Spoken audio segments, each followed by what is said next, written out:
Welcome to the Voices of the Past podcast, a programme that explores past life on Barton Hill in East Bristol. The stars of the show are the voices of the people from Barton Hill, all recorded by the Barton Hill History Group in the 1980s and 90s. We will share memories and stories directly from first-hand accounts, their stories told their way with their voice and their Barton Hill accent. So sit back and listen and enjoy Voices of the Past. And as one Barton Hill resident said, if he's got any tears, prepare to shed them now. Episode 7, Barton Hill, The Memory.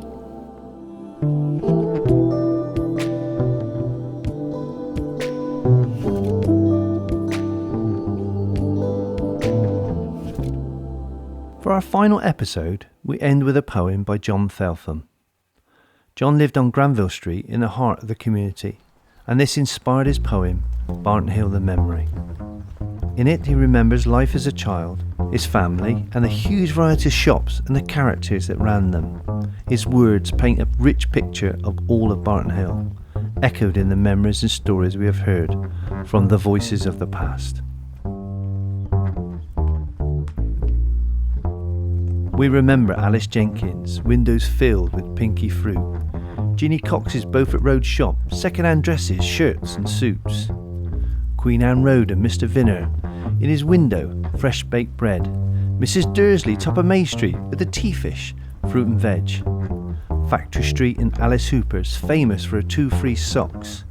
Mrs. Babbage, just a stone's throw away, selling all the young girls' frocks. Mrs. England and Mrs. Percy, Mrs. Young, they all kept shops.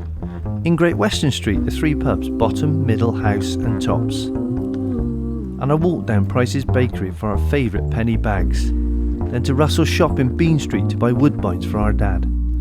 Over Stones for evening paper and the Dandy comic too. And outside Lycett's factory, Alfie Parry sold a few. Mrs. Small for fresh cooked meat. Butcher's Jeffrey's Bullock's Hearts. Haircuts done by Mr. Orchard. Harepath Street and Allen's Carts. Granville Street and Mrs. Mills for that pint of milk a day. 1/4 ounce of snuff up Hodges for Aunt Kate to sniff away. Corfield with his Wrigley Elvers, Chinnock's Goat's Milk, Elvin's Coal and our father's penny whistle. All-time songs for one and all. Barton Hill. Barton Hill. Barton Hill. Barton Hill people always went down Coulter Street. Dublin. Yeah. St. Luke's Church. On this corner, there was Harry Jeffers the butcher. In Great Western Street. And people called it the piggery. And then, of course, we always had a very nasty smell hanging over Barton Hill. That's right. Which was the boneyard. There used to be about 13 to 14 houses there, in that little group. Seemed to be piled high on top of one another. And then down the lane, what we always refer to as the lane. The off licence at the top of Beam Street, the living let live. The living let live. May Street School and dear Miss Collins and of course Miss Weeks as well. Factory Street and St. Luke's Mission, Sunday School for us and you. Daps with big toes torn and tattered, marbles, catty, weak horsemen. Molly-O and cigarette generals hiding in our secret den. Lots we have mentioned are no longer, but no tears we have to shed. Our head held high, we still remember. We were Barton Hill, born and bred. When you consider Barton Hill as Barton Hill, it was a perishing good area to live in. It was a good area to learn your trade unionism and your socialism. It was a good area to learn your community spirit. And I'm always glad that I got brought up on Barton Hill. What have they done with meadow and glade? Where are the flowers and the hawthorns know? Acres of brick in pitiless rain. These are our gardens.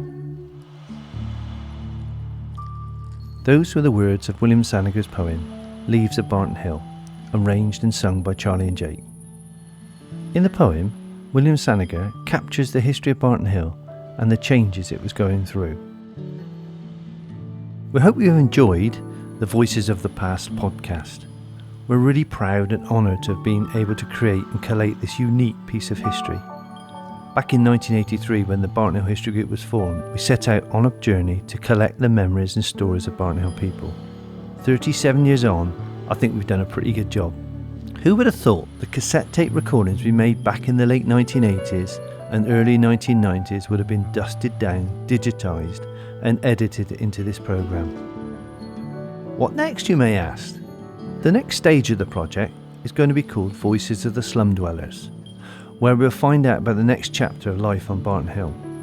We will look at the changes that happened during the 1950s and 1960s as Barton Hill was transformed by the development of several huge blocks of flats that tore apart the rows and rows of terrace houses that had once made up the fabric of the Barton Hill community. We look forward to returning sometime in the future with another exciting podcast series from Voices of the Past. Thank you for listening to the Voices of the Past podcast. This production is a collaboration between Garry Atterton, the Barton Hill History Group and music duo Charlie and Jake. Special thanks to the National Heritage Lottery Fund for their support, and of course none of this would have been possible without the many voices of the past, sharing their stories in their own words. For more information about the project, to connect with others and to view our live stream event, visit our website voicesofthepast.org.uk.